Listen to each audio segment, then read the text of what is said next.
chase now. Good morning, my audacious friends. I am vlogging today. It is Sunday and just gonna showcase a little bit of my day. I've got chest training today, which as my first training vlog for this bikini prep series, I figured it just seemed really appropriate for the bikini girl who trains chest to showcase like a really tough chest workout. I did have a sushi refeed yesterday, so I should have some pretty good amount of energy in the tank. I should have some pretty good amount of carbs in me, so it should be fun. Maybe I'll get a really good pump out of it, and I'm just thinking that that would be a good fun thing to share, and I just like training chest. But in celebration of chest training, I am going to showcase this new bra from Lululemon. It is 2 years in the making, and just to let you know, I do work at Lululemon. I am an educator, so you can think this is biased, or you can think this is a sponsored post, but it is not, or sponsored video, but I just work for them, and this particular bra is amazing. It is called the ENLITE BRA, and it fully encapsulates the breast tissue. That is the importance behind this bra, and the foundation of this bra is actually the band. So it's very, very supportive, very tight throughout, and the idea here is that you can move, and the breast tissue moves at a natural movement, at a natural feel, and the support is not driven through the straps, so you're not feeling like you're carrying all your weight of your boulders over your shoulder. And that's what I love the most about this bra, is that I don't have any sort of discomfort here. I'm not constantly like pulling at it and readjusting. And just in your reference, I am a 34D in this bra. I am a 34 double D as far as a bra in Victoria's Secret, which I hate their bras, can't stand them. I actually rarely wear a real bra because I don't really know why, but I hate them. I hate underwire. This bra, the foundation, does not have an underwire. It does have a full back support. So like I said, this does have a great back support. So I want to be able to show you guys a little bit how this back works. So I'm just going to kind of turn around, and you can kind of see how the design of the back actually fully supports the back, fully supports the breast tissue, and you can really get some nice movement through the bra without a lot of riding up. It stays in place, and this is made with a new fabric that we actually have called Ultralu, which is similar to in function and feel to the Nulux, which was the fast and free tight.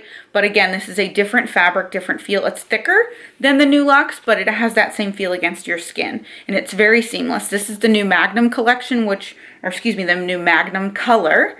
It is a cross between, I would call it a gray and a lilac. So it does have a purple tint to it. It's actually a little bit more purple in this light than it is in real life, in my opinion, and according to this camera that I can see in the viewfinder. But again, this is called the ENLITE BRA.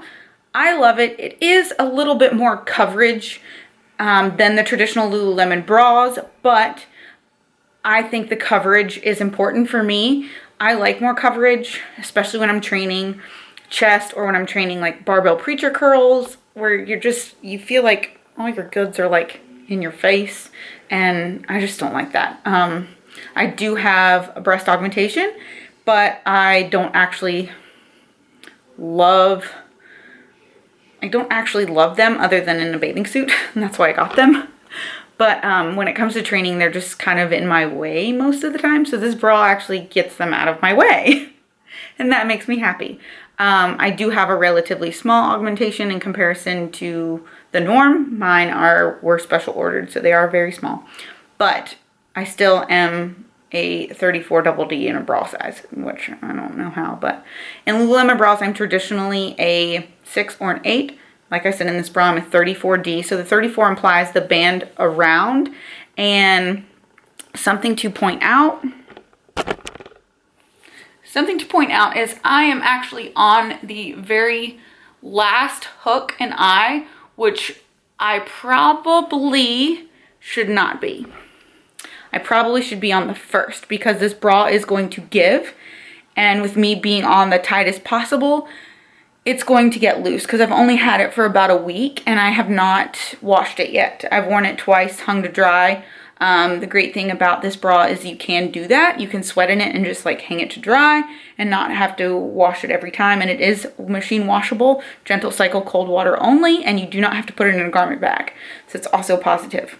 But for reference, it really should, when you first go to put it on in the store, or if you order it, it should fit on the last hook and eye, or excuse me, the first hook and eye, and then as you wear it and it gives a little bit, you should be able to tighten it onto the second or last hook and eye. So I'm in a situation here where I probably will need to purchase a 32D in the future.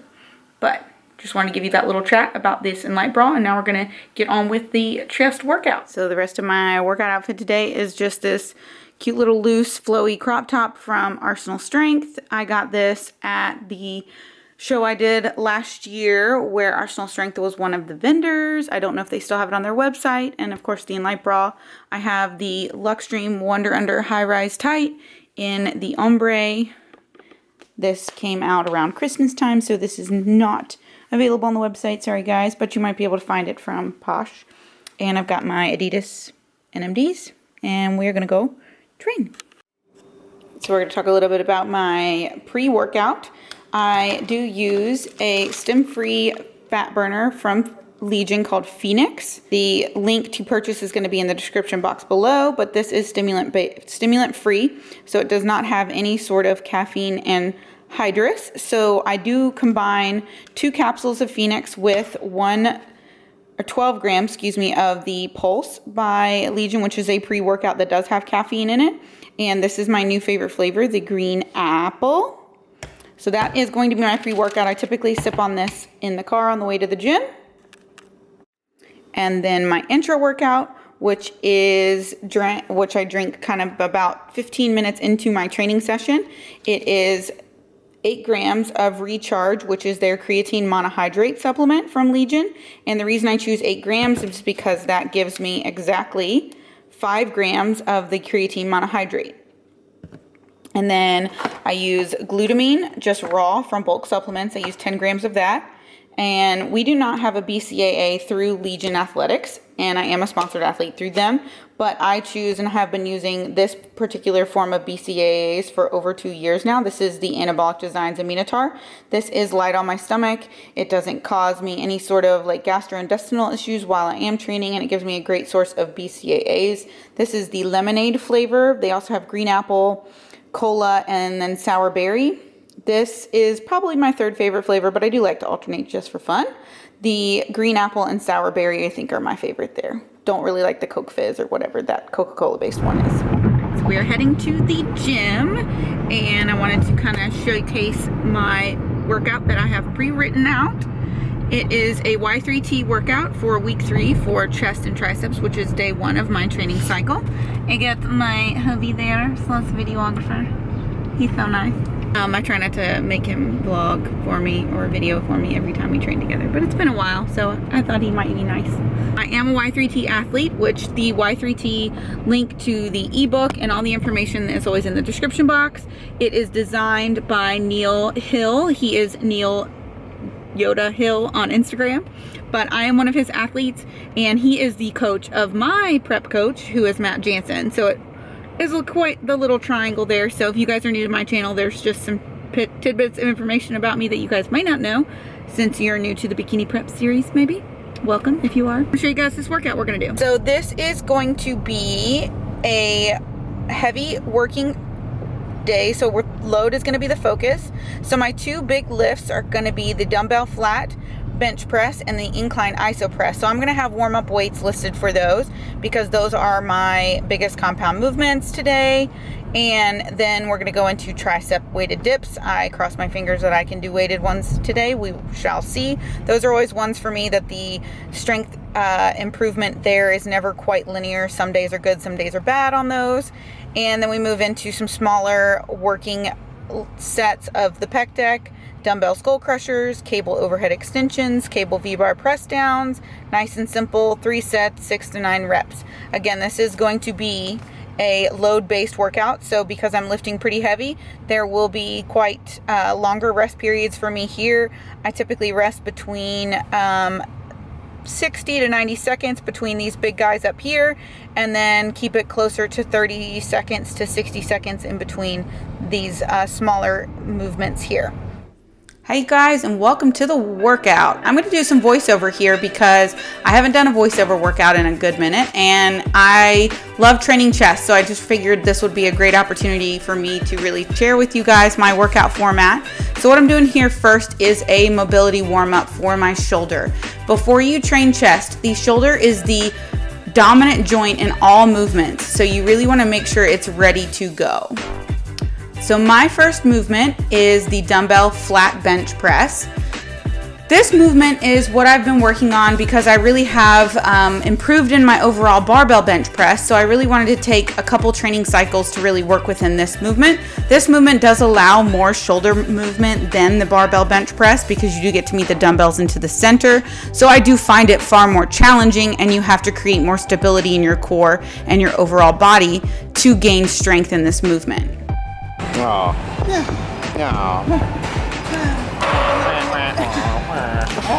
Since sharing my training with you guys, I've had quite a few questions on what I mean by max rep set. The goal of this workout was 6 to 9 reps. On that first set you just saw, I was able to hit 7 reps at 55 pounds. Knowing that I had another two sets left, I wanted one more attempt at the 55s before going down. My assumption was that I might get another full set here and just achieve 6 reps, which I actually did. I didn't have a spot here because I had a cameraman instead, but I do believe with a spot I could have executed the first set till about 9 reps. Oh, buddy. You're gonna suck. Even though not done with my chest training, I did want to go ahead and start with my weighted parallel dips. Because this is a compound movement that I'm really focusing on lately in this training cycle, I really want to be better at it. Basically, this is my first attempt at really pulling with the 25 pounds on the chain. And I was able to get it, but it's not super successful, as you'll see here. Did you take the Lord's name in vain? I did. Ooh. Sorry. The iso incline chest press is a movement that I was putting in the beginning of my workout, but as I've progressed through various training cycles, I've gotten more efficient at this movement. So I do feel more comfortable putting it as a third or fourth movement in my chest training cycles currently. And the same goes for the pec deck. This is a movement that I really became pretty efficient at early on in my strength training. So it's never a movement that I ever put in the beginning of a training cycle for me currently. It's really a good finisher at this point. I can really feel a good pump towards the end of it, and I can do quite a bit of weight here and really kind of play with the eccentric and the concentric contractions.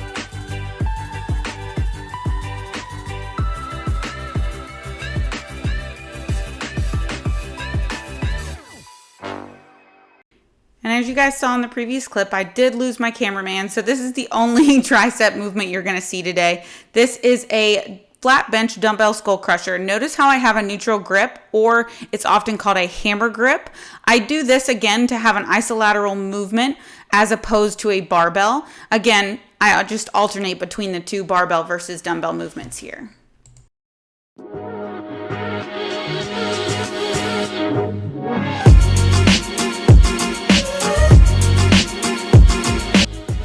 Alright, so you guys are about to see exactly what I shouldn't be doing in prep, or I should say in a deficit here. Deficit meaning calorically.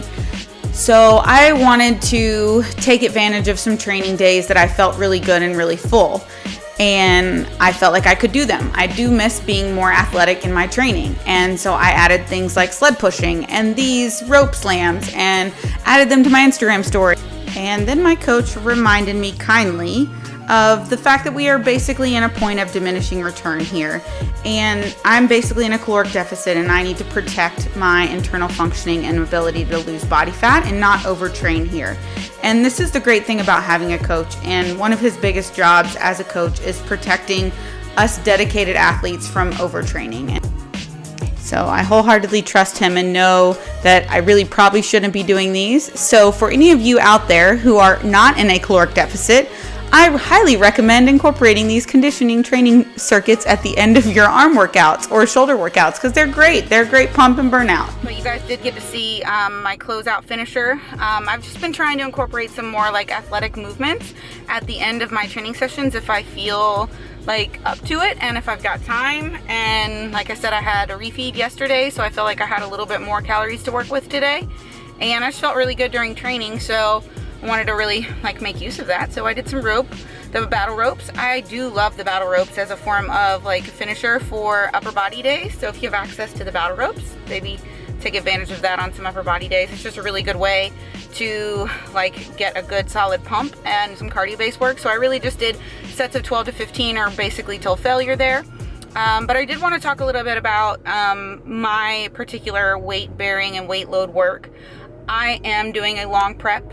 My coach values me loving my performance and loving the aspect of like not being a vegetable during bikini prep. And if that means that it takes me longer to prep, or if that means that we are less aggressive and I take a little bit longer to get in stage conditioning, then I'm happier with that, because when my training falters a lot or quickly, or I have those funks, that's where like prep kind of doesn't derail for me, but that's where I don't feel like as into it. I still value training, and I feel like if your training is going downhill quickly, that you need to kind of slow things down a little bit so you don't lose a lot of muscle mass. And muscle mass is what keeps me a little bit leaner in my off season and keeps my shape a little bit more there in the off season, so it kind of looks like I always, you know, have a pretty good amount of density to me, and that's what I value in my shape and my physique. So I love that my coach values that in prep with me. I'm one of few bikini athletes that he has, and he likes working with me because I value performance and because I truly like to continue to learn and work hard.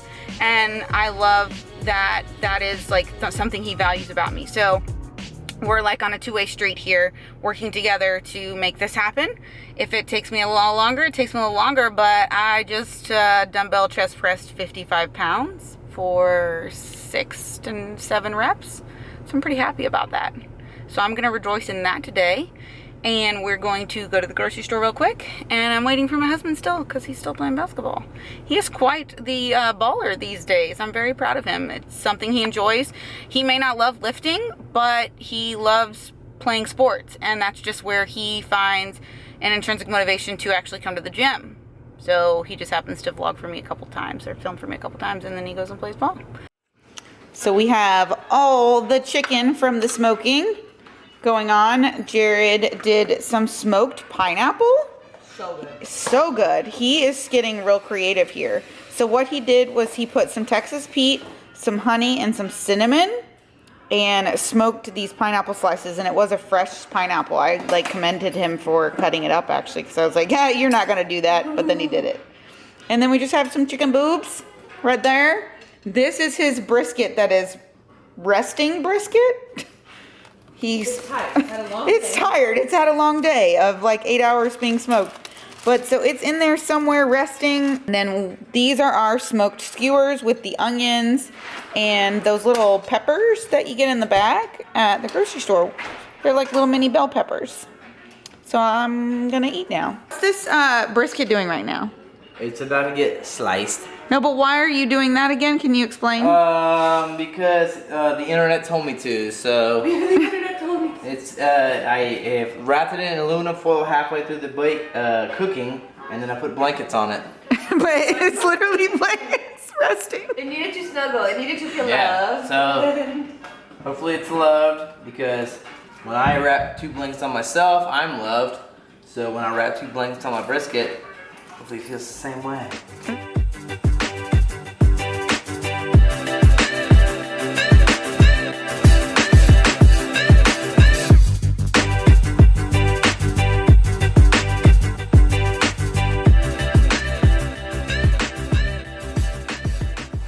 Alright, so LT has also come and given me some floof back to my lashes, and I'm happy about that.